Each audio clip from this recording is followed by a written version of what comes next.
সরকারি চাকরিতে বয়স বৃদ্ধির দাবি নিয়ে শাহবাগ থেকে প্রধান উপদেষ্টার বাসভবনের সামনে আন্দোলনে গেলে চাকরি প্রত্যাশীদের ওপর লাঠিচার্জ করে আইনশৃঙ্খলা বাহিনী।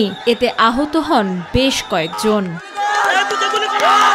পরে ধীরে ধীরে একত্রিত হয়ে দীর্ঘক্ষণ প্রধান উপদেষ্টার বাসভবনের সামনে অবস্থান নেন আন্দোলনকারীরা।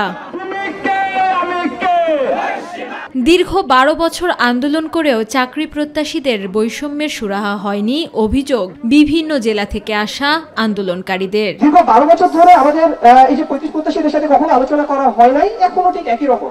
যে বৈষম্য বিরোধী একটা সরকার গঠন হয়েছে, সেই সরকার আর বৈষম্য করবে না।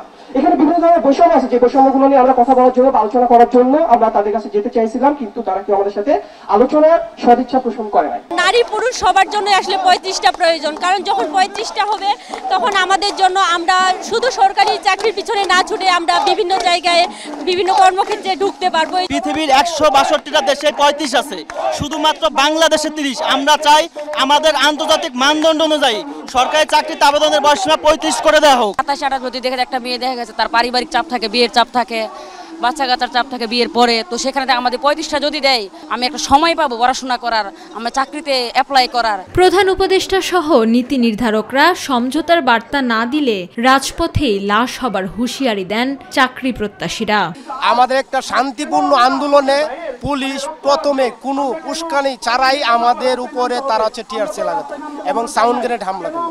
আমাদের একটা অহিংস আন্দোলন, এটা কখনোই কোনো আক্রমণাত্মক আন্দোলন ছিল না। আমরা চাই আমাদের এই দাবিটা মানা হোক। হয় আপনারা আমাদের কাছে আসুন, নয়তো আমাদের প্রতিনিধি টিম আপনাদের কাছে নিয়ে আমাদের এটার একটা সুষ্ঠু সমাধান করুন, নয়তোবা আমরা এখানে লাশের কাফনের কাপড় পরে লাশ হয়ে এখানে থাকবো।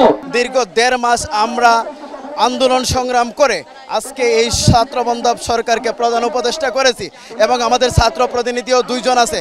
আমার 100% বিশ্বাস আজকে আমরা খালি হাতে ফিরে যাব না। আমাদের দাবি যদি বাস্তবায়ন না হয় এই রাজপথে আমরা আবার জান দিব, প্রয়োজনে আবু সাইদ ভাইয়ের মতো আমরাও শহীদ হব, এটা আমাদের যৌক্তিক দাবি।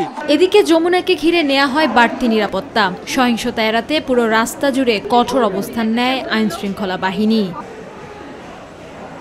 অন্যদিকে সরকারি চাকরিতে বয়সসীমা বিবেচনা করতে কমিটি গঠন করেছে সরকার। জনপ্রশাসন মন্ত্রণালয়ের সিনিয়র সচিব ডক্টর মোহাম্মদ মুখলিসুর রহমান এ তথ্য জানিয়েছেন। আমেনা হীরা, মাই টিভি, ঢাকা।